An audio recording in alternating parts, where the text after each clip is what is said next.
নমস্কার। মুঠোফোনে বন্দিতে এই মুহূর্তে আপনারা দেখতে পাচ্ছেন রুদ্র সুফল সুইমিং সেন্টার, যা কিনা পায়রাডাঙ্গার একমাত্র সাঁতার প্রশিক্ষণ কেন্দ্র, তার চিত্র। এবং আজ 15ই আগস্ট 2026, 80তম স্বাধীনতা দিবস। এবং সেই স্বাধীনতা দিবস বিভিন্ন মানুষ বিভিন্নভাবে পালিত করছেন বিভিন্ন জায়গা থেকে। তো আজ এই সাঁতার প্রশিক্ষণ কেন্দ্রে কিন্তু একটা প্রতিযোগিতার আয়োজন করা হয়েছিল। এবং সবথেকে বড় কথা হলো যে এটি হলো কিন্তু পায়রাডাঙ্গার একমাত্র সাঁতার প্রশিক্ষণ কেন্দ্র। আর এখানে আসতে গেলে পরে পায়রাডাঙ্গা রেল স্টেশন থেকে পূর্ব দিকে 10 মিনিটের হাঁটা পথ, যা কুশুরিয়াতে অবস্থিত। এবং কুশুরিয়া 1 নম্বর রাস্তা যেটা রয়েছে, অর্থাৎ ভারত সেবা আশ্রম সংঘের যে রাস্তা, সেই ভারত সেবা আশ্রম সংঘের একদম সামনে কিন্তু এই সাঁতার প্রশিক্ষণ কেন্দ্রটি অবস্থিত রয়েছে। তো চলুন সাঁতার প্রশিক্ষণ কেন্দ্রের ছবি দেখতে দেখতে আমরা আনুষঙ্গিক কয়েকটা কথা জেনে নেওয়ার চেষ্টা করি। তো আমরা অনেকেই শরীরকে সুস্থ রাখার জন্য হাঁটাহাঁটি করি, কেউ দৌড়ই, কেউ জিমে যাই। কিন্তু এমন একটি ব্যায়াম আছে যেখানে শরীরের প্রায় প্রতিটি অঙ্গ একসাথে কাজ করে, অথচ শরীরের জয়েন্টের ওপর তুলনামূলকভাবে কম চাপ পড়ে। আর সেই ব্যায়ামটির নামই হলো কিন্তু সাঁতার।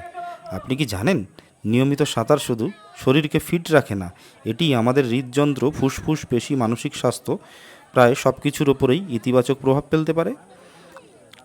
আজকের ভিডিওতে আমরা সাঁতারের দৃশ্য দেখার পাশাপাশি জানার চেষ্টা করব সাঁতার আমাদের শরীরের জন্য কেন এত উপকারী এবং নিয়মিত সাঁতার কাটলে আমাদের শরীরে কী কী পরিবর্তন আসতে পারে। প্রথমেই আসা যাক শরীরচর্চার কথায়। সাঁতার এমন একটি ব্যায়াম যেখানে এক সময়ে শরীরে বিভিন্ন পেশি সক্রিয় থাকে।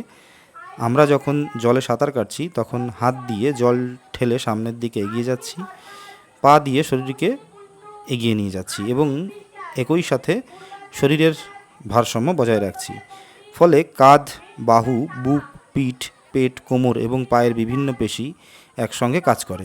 অর্থাৎ আলাদা আলাদা পেশির জন্য আলাদা আলাদা ব্যায়াম না করেও সাঁতারের মাধ্যমে পুরো শরীরকে একটি ভালো ওয়ার্কআউট করা সম্ভব। এবার আসা যাক হৃদযন্ত্রের কথায়। সাঁতার একটি ভালো কার্ডিওভাস্কুলার ব্যায়াম। আমরা যখন কিছুক্ষণ নিয়মিত সাঁতার কাটতে থাকি তখন আমাদের হৃদস্পন্দন বাড়ে এবং শরীরের বিভিন্ন অংশে রক্ত সঞ্চালনের প্রয়োজনও কিন্তু বাড়ে। নিয়মিত শারীরিক পরিশ্রমের ফলে হৃদযন্ত্র ও রক্ত সঞ্চালন ব্যবস্থার কর্মক্ষমতা উন্নত হতে পারে। তাই সুস্থ প্রাপ্ত বয়স্কদের জন্য নিয়মিত সাঁতার একটি চমৎকার শরীরচর্চার মাধ্যম হতে পারে।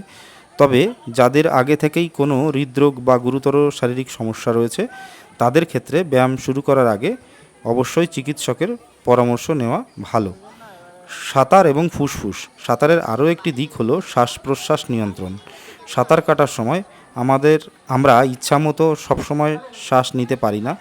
নির্দিষ্ট সময়ের মাথা ঘুরে শ্বাস নিতে হয় এবং জলের নিচে মুখ রাখার পর শ্বাস ছাড়তে হয়।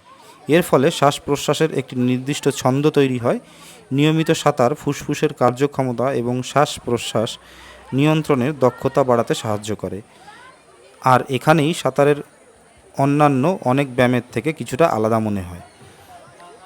এবার আসি ওজন নিয়ন্ত্রণ প্রসঙ্গে। শরীরের ওজন নিয়ন্ত্রণে রাখার জন্য আমাদের শরীরকে নিয়মিত শক্তি খরচ করতে হয়। সাঁতারের সময় একই সাথে শরীরের অনেক পেশি কাজ করে, ফলে ভালো মাত্রায় ক্যালোরি খরচ হতে পারে। অবশ্য কতটা ক্যালোরি খরচা হবে তা নির্ভর করছে একজন ব্যক্তির ওজন, বয়স, সাঁতারের ধরন, গতি এবং কতক্ষণ সাঁতার কাটা হচ্ছে এসব বিষয়ের ওপর। তাই শুধু সাঁতার কাটলেই ওজন কমবে এরকমটা বলা ঠিক নয়। সঠিক খাবার, পর্যাপ্ত ঘুম এবং নিয়মিত শরীরচর্চা, এই তিনটি সমন্বয়ই গুরুত্বপূর্ণ। সাঁতারের একটি বড় সুবিধা হলো জয়েন্টের ওপর তুলনামূলক কম চাপ আর কি।